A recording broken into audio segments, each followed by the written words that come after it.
ചെറിയൊരു സ്റ്റോറിയിലൂടെ നമുക്ക് ഇംഗ്ലീഷ് പഠിച്ചാലോ? പൊളിക്കൂലേ? നോക്കി, നമ്മുടെ സ്റ്റോറിന്റെ പേര് ക്ലാസ് റൂം ലേണിംഗ് എന്നാണ്. Maya asked a question in class. Maya ക്ലാസ്സിൽ ഒരു ചോദ്യം ചോദിച്ചു. Though she felt apprehensive. അവൾക്ക് കുറച്ച് ഭയവും പേടിയൊക്കെ ഉണ്ടായിരുന്നു. എന്നിരുന്നാലും അവൾ ഒരു ചോദ്യം ചോദിച്ചു. Her teacher encouraged her to continue speaking. അവളുടെ ടീച്ചർ അവളെ പ്രചോദിപ്പിച്ചു. എന്തിന്? To continue speaking. സംസാരം തുടർന്ന് ചോദിക്കാൻ വേണ്ടിയിട്ട്, അല്ലേ? തുടർന്ന് സംസാരിക്കാൻ വേണ്ടിയിട്ട്, തുടർന്നൊക്കെ ചോദിക്കാൻ വേണ്ടിയിട്ട് അവളെ പ്രോത്സാഹിപ്പിച്ചു, എൻകറേജ് ചെയ്തു. ശരിക്കും പറഞ്ഞാൽ മായനെ സംബന്ധിച്ചിടത്തോളം ദാറ്റ് മൊമെന്റ്, ആ ഒരു മൊമെന്റ് ഉണ്ടല്ലോ, ടീച്ചർ ഹെൽപ്പ് ചെയ്ത ആ moment helped her come out of her shell. അവൾക്ക് ലജ്ജയും പേടിയും കോൺഫിഡൻസ് ഇല്ലായ്മയൊക്കെ ഉണ്ടായിരുന്നു. ഈ ഒരു മൊമെന്റ് ശരിക്കും പറഞ്ഞാൽ അവളുടെ ലജ്ജയൊക്കെ വിട്ട് നല്ല ആത്മവിശ്വാസം നേടിയെടുക്കാൻ വേണ്ടിയിട്ട് അവളെ ഹെൽപ്പ് ചെയ്തു.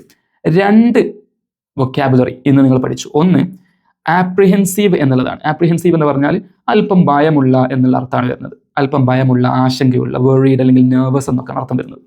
Come out of one shell എന്ന് പറഞ്ഞാൽ ഒരു ഇഡിയമാണ്. അതിൻ്റെ അർത്ഥം ടു ബിക്കം കോൺഫിഡൻറ്റ്, ആത്മവിശ്വാസം നേടുക എന്നുള്ളതാണ്. ലജ്ജയൊക്കെ വിട്ട് ആത്മവിശ്വാസം നേടുക. സോ ഇത് ചെറിയൊരു സ്റ്റോറിയാണ്. നിങ്ങൾ ഇത് കാണാതെ ഒന്ന് പറഞ്ഞു നോക്കുക. ഈ 2 വേർഡ്, ആപ്രിഹെൻസീവ് എന്നുള്ളതും come out of one shell എന്നുള്ളതും ഉപയോഗിച്ചിട്ട് പ്രാക്ടീസ് ചെയ്യുക. മറ്റൊരു സ്റ്റോറിയുമായിട്ട് നമുക്ക് നാളെ കാണാം. ബൈ.